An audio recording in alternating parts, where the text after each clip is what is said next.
What are the benefits of rolling over a 401k?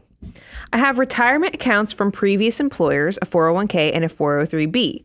What are the pros and cons to rolling over to the same institution where my current 401k lives? Tell me the other accounts that Cade said he had. He has an old 401k and 403b, and now he has a new 401k at his current employer. So do you just leave them be? Do you roll them over? But he also threw in another piece of the thing. He said that he's considering doing an IRA rollover at the same institution where now his current 401k is. Did you hear that? I did not hear that, but wasn't that the last part of the question? Well, he said, what are the pros and cons of rolling these things over to the same institution? Yeah. Yes. We didn't say to an IRA. Yeah, I don't know where I don't know nothing about IRA specifically. Which maybe it's that, but that's not what I saw. A lot of people are faced with a decision. We change jobs. We end up moving into a new.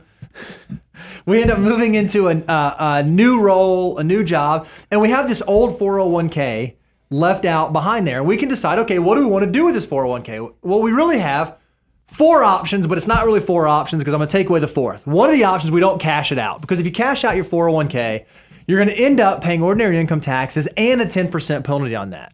So then you ask the question, okay, well, what can I do? Well, I've really got 3 things I can do. I can leave it where it is at the current institution under the current structure. I can roll it into the new 401k, new provider, and invest in there. Or I can roll it over into an IRA. I can just open up a rollover IRA and roll it into there. So when I have those 3 options that I get to choose from, how do I decide which one I should do? First of all, you also need to make sure you have enough in the old 401k that they don't automatically just distribute it to you and take away your choice. So do a little research on that. But always, you have to do the research and do the homework on how good are the investment options, what are the administrative costs within the plans. And if you figure out that your new plan is just as good, if not even better, I don't see any problem with you rolling it into the new 401k, because that still allows you, especially if you're higher income, to continue to do backdoor Roth contributions. But if you find that your old 401k is bad, your new 401k is bad, probably set up by the golf buddy of the owner of the company, and you just like, I just do not love this is where this is going to hold the majority of my retirement assets, that's when probably an IRA rollover does kind of stand out, because you control who do we work with, what do we get to invest it in.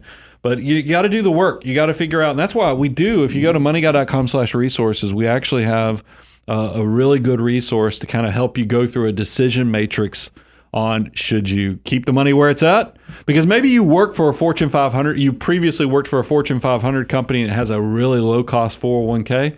I don't want you rolling it over just for the sake of consolidation to your new plan if it's a bad plan. That's right. You've got to do the research steps to know if it's good. And I don't want you immediately just automatically going into an IRA rollover at your favorite institution, because you might be cutting off the corner on certain planning opportunities you have. So you've actually got to, don't skip leg day, do the homework, and actually go through our worksheet that we've got on moneyguy.com/resources. I think one thing that often gets overlooked, people think, hey, I've got this 401k plan or this 403b plan. I'm not paying any fees on that. Nobody manages that. That's not true. All retirement plans do have some fees that they are subject to. So even when you're assessing, don't just look at the investment options and don't just look at the institution. Look at the actual fees that you're paying. You can go pull the 404A disclosure, or oftentimes there's like a 408B2 disclosure. You can ask for those from your HR department, and it'll actually walk you through what are the fees I'm paying on this retirement account that I'm participating in. And you want to compare the old one to the new one, because if you can also save money on fees, it's more money that's going to stay in your back pockets. That's another thing to assess as you go through this investigation.